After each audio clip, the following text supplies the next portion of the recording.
श्रीराम समर्थ.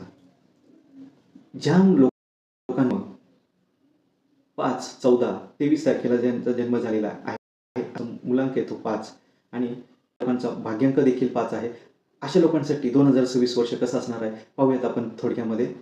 तर हे वर्ष हे लोकांना अतिशय उत्तम जाणार आहे. कारण नंबर 5 म्हणजे हा बुधाचा अंक मानला जातो आणि बुध म्हणजेच कोण तर राजकुमार मानला जातो आणि राजाचा पुत्र राजकुमार असल्यामुळे यांना आशीर्वाद प्रचंड मिळणार आहेत. यांच्यामध्ये एक संवाद कौशल्य प्रचंड उत्तम पद्धतीचं असतं. तर हे संवाद या कौशल्याच्या जोरावरतीच या वर्षी हे मोठं आपलं स्थान निर्माण करू शकतात. नंबर 1 पोझिशनला जाऊ शकतात. तर यांना आपलं संवाद कौशल्यावरती पण थोडासा विचार करायचा आहे किंवा या संवाद कौशल्यामधूनच यांची प्रगती होणार आहे.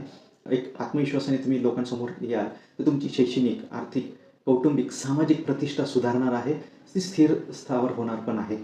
संवाद या क्षेत्रामध्ये या संवादातूनच तुम्हाला नवीन छान गोष्टी, तुम्हाला नवीन-नवीन संधी उपलब्ध होणार आहे. नवीन-नवीन प्लॅटफॉर्म तुम्हाला मिळणार आहेत. नंबर 5 वाल्यांसाठी उपाय काय आहे? तर उपाय यांनी गणपती बाप्पाची उपासना करायची आहे. मग अथर्वशीर्षाचा पण पाठ हे पढू शकतात. सकाळ संध्याकाळ आपल्या घरामध्ये जर का तुळशी मातेचं रोप असेल, वृंदावन असेल, तर तिथे दिवाबत्ती तुम्हाला करायची आहे किंवा जर का तुळशी नसेल, तर तुळशीचे रोपं तुम्हाला लावायची आहेत. तसेच गोमाता जिथे असेल, तिथे गोमातेला तुम्हाला हिरवा चारा त्यांना खाऊ घालायचा आहे. हे असं बुधवारी करायचं आहे. जर तुम्हाला हा उपाय, गोमातेचा जो उपाय आहे, किमान महिन्यातनं एकदा तरी करणं गरजेचं आहे. असे केल्याने अजून तुमची प्रतिष्ठा उंचावेल. तुम्हाला नक्कीच तुमच्या यावर्षी सूर्यदेवताची तुम्हाला अजून तुमच्यावरती कृपा होऊ शकते आणि त्या माध्यमातून तुमच्या नवीन-नवीन संधीवर तुमची प्रगती नक्कीच होऊ शकते.